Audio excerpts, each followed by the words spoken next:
বলে? কাকে বলেছে? আল্লাহ, আল্লাহর নবীকে বলেছে। এখন যারা বলে ওয়াহাবিরা বলে আল্লাহ বলেছে, নবী আমাদের মতো মানুষ আই নালায়েক আমাদের জায়গা দিয়ে আমার আল্লাহ দুনিয়ার মাঝে শুধু একজনকে বলার পারমিশন দিয়েছে, সেটা হলো জনাবে মুহাম্মদুর রাসূলুল্লাহ। হাবিব শুধু আপনি বলুন, শুধু আপনি বলুন, আমি তোমাদের মতো মানুষ। এখন যদি আমি বলি তাহলে কোরআনে থাকতে হবে কালু, আই মানুষ তোমরা বলো। আল্লাহ যদি আমাদেরকে পারমিশন দিতেন তাহলে কি বলতেন? কালু, তোমরা বলো। কিন্তু আমার আল্লাহ বলে কুল, হাবিব শুধু তুমি বলবে। পৃথিবীর কারো ইজাজত নেই, পৃথিবীর কারো পারমিশন নেই। তাহলে আল্লাহ বলে পৃথিবীর কারো পারমিশন নয়, আর এই মোল্লা বলে আমার ভাই। জোরে কান নাউজুবিল্লাহ, আরো জোরে কান নাউজুবিল্লাহ। তাহলে রহস্য কি? আল্লাহর রাসূলের মুখ দিয়ে এই বাক্যটা কিসের জন্য বাহির করালো? হাবিব আপনি বলুন, আমি তোমাদের মতো মানুষ। কারণ যখন ঈসা নবী এসেছিল, মুর্দাকে জিন্দা করেছে, তখন ঈসা নবীর উম্মতে বলছিল ইনি বুতায় আল্লাহ। যখন মরিয়মের কথা আলোচনা হয়েছে, অনেক অনেক আরো যারা মুআজিজা মুসা নবী এসেছে, বলতেছে ইনি আল্লাহর বেটা। অর্থাৎ নানান ধরনের মুআজিজা তাদের কাছে ছিল, আসুরিত আসুরিত কাণ্ড তিনারা দেখাইতো, তিনাদেরকে আল্লাহর সাথে মিলিয়ে দিত।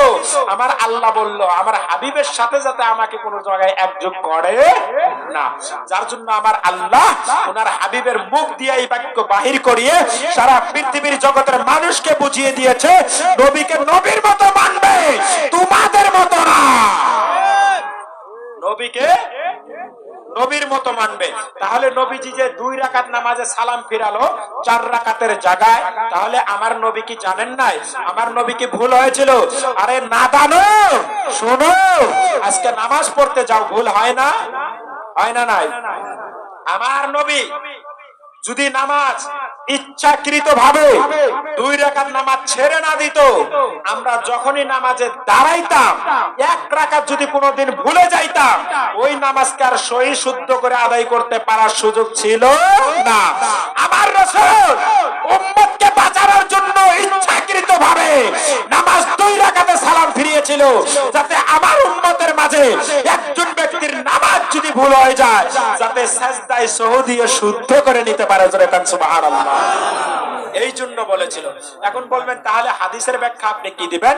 ফাইজা নাসিতু ফাযাক্কিরুনি, আমার রাসূল বলেছেন আমি যখন ভুলে যাব আমাকে তোমরা মনে করিয়ে দিও। এই হাদিসের ব্যাখ্যাগুলো আপনি কি দিয়ে দিবেন? তারপরের একটি হাদিসে মুবারাকা আল্লাহর রাসূল বলতেছেন লাম আনসা ওয়া লাম তাকসুর, আমি নামাজ ভুলিও নাই, আমার নামাজ কমও হয় নাই। জোরে কান সুবহানাল্লাহ, আর জোরে কান সুবহানাল্লাহ, আরে 2 হাত দিলে বলো সুবহানাল্লাহ। রাসূল কি বলেছে?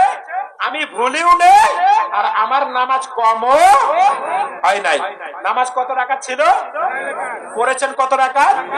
2 রাকাত। কিন্তু লাম আনসা ওয়া লাম তাকসুর, কমও হয় নাই, ভুলিও নাই। তাহলে 2 রাকাত নামাজ গেল কোথায়?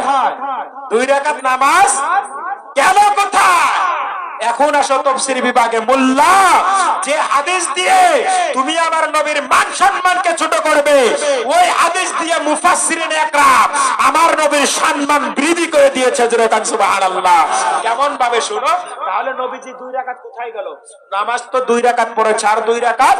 তখন আমার রাসূলকে যখন জিজ্ঞাসা করেছে, তখন আমার রাসূল বলতেছে সাহাবী আমি যখন কদম তুলেছি একটা একটা কদমে আমার একটি একটি রাকাত হয়ে গিয়েছে। জোরে কান সুবহানাল্লাহ, আর জোরে কান সুবহানাল্লাহ। কেমন ভাবে নবীকে আমার মতো বলো? মোল্লা তুমি 2 রাকাত পড়া যদি বলো আমার 4 রাকাত হয়ে গেছে, স্যান্ডেল 8 নম্বর আর 9 নম্বর গাল ছাড়া অন্য কোনো জায়গাতে যাবে না। জোরে কান কথা ঠিক না বেঠে? এক আওয়াজে কথা ঠিক না বেঠে? আর আমার নবী 2 রাকাত পড়েছে, 2 রাকাত হাঁটা চলার মাধ্যমে আমার আল্লাহ কবুল করে নিয়েছে। আরো জোরে কান সুবহানাল্লাহ। আরো যুক্তি দেয় নবীর 2 হাত আমার 2 হাত। জোরে কান দেয় না? নাই।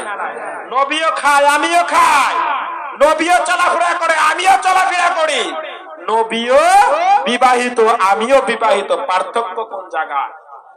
পার্থক্য কোন জায়গায়? এখন আমি বলবো নবী যদি নূর হয়, তাদের কোশ্চেন, তারা এইগুলো কোশ্চেনই সাধারণ মানুষকে বেশি বেশি করে না? করে না? নাই করে না? নাই। আর একটি দলিল বেশি বেশি মারে, ওটা কি বলেন তো? যদি হাদিস কোরআনে থাকে মানবো, তাছাড়া মানবো না, অর্থাৎ ইজমা কিয়াসের প্রয়োজন নাই, বলে না নাই। এরকম ধরনের কিন্তু যুক্তি সাধারণ পাবলিকের সম্মুখে তুলে ধরে না।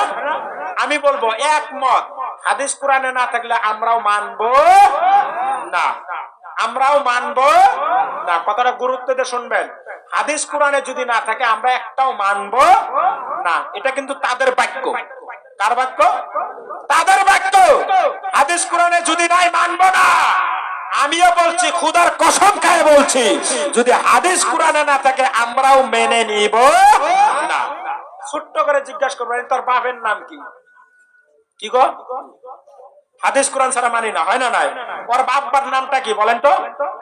যেই মোল্লা বলবে যে আব্বার নামটা কি বলো, বলবে আব্দুল বাড়ি। হাদিসের কত পৃষ্ঠায় আছে? লেখা আছে অমকের বাপ অমক, লেখা আছে আছে গো, জোরে আওয়াজ দিবেন আছে?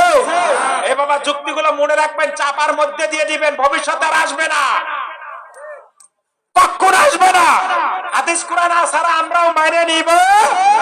তোর বাপের নাম কি? তোর বাপের নাম কি? তোমার আব্বার নাম কি বলো?